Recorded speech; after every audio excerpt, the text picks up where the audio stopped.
Hi, welcome to Ageless with Adrianne. I'm Adrianne Caparuso. I want to show you today form in regards to an exercise for your back. I showed you form for a push-up, and that works the front, your chest muscles, but now we want to work the opposing muscle group, which would be your upper back. So I'm going to grab a set of dumbbells. If you don't have dumbbells, you can use water bottles, not the little 16-ounce water bottles, but like a gallon jug if you have that, or a laundry detergent. But this exercise needs dumbbells. So I'm going to pick up my dumbbells. We talked already about, in my earlier videos, I've talked to you about hip hinging. This exercise requires a hip hinge. So again, as if someone is chopping you at your hips, you're going to bend, no rounded back, right? No rounded back, shoulders back and down, and the hip hinge. You're holding your dumbbells or whatever weight you have in front of you. Your gaze is straight ahead, not up, no neck flexion.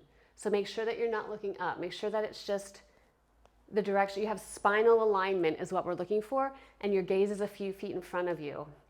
And you're going to pull back on that weight and squeeze your shoulder blades together. So pull back, squeeze those shoulder blades. From the front, it looks like this.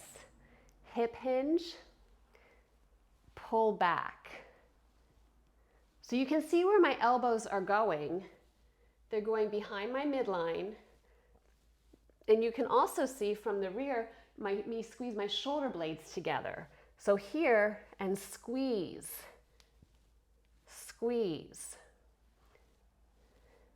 Now I just caught myself looking down a little bit, which puts my neck in extension. I was doing this versus this.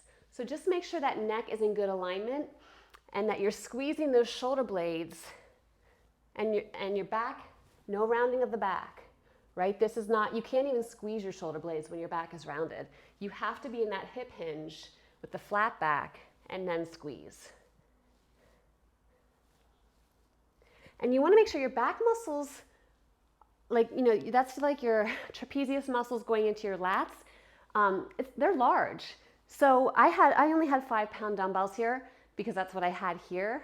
But if the weight that you have becomes easy for you, do something heavier, progress that. You might have to run out to one of the stores and pick up some dumbbells. It's worth it for you to have them because dumbbells you'll use for many, many exercises. It's not just for this one exercise. I know some of the ones I've shown you before are not, they're weight free. But even as squats and lunges become easier, you can hold dumbbells in your hands and make them a little bit more challenging. Start where you are. And it might be starting with no weight and just contracting those muscles, squeezing those shoulder blades together.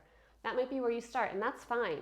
But as you progress, get weight appropriate dumbbells so that your body is being challenged. It's not a bad thing to have a little home gym on the side. It doesn't take a lot of space, but you will utilize those dumbbells. So that's the rear row. Hip hinge, weights in front or no weight, squeeze your shoulder blades, keep your gaze a little bit in front of you for good spinal alignment. If you have any questions or comments, you can leave them below, and I'll see you in the next video.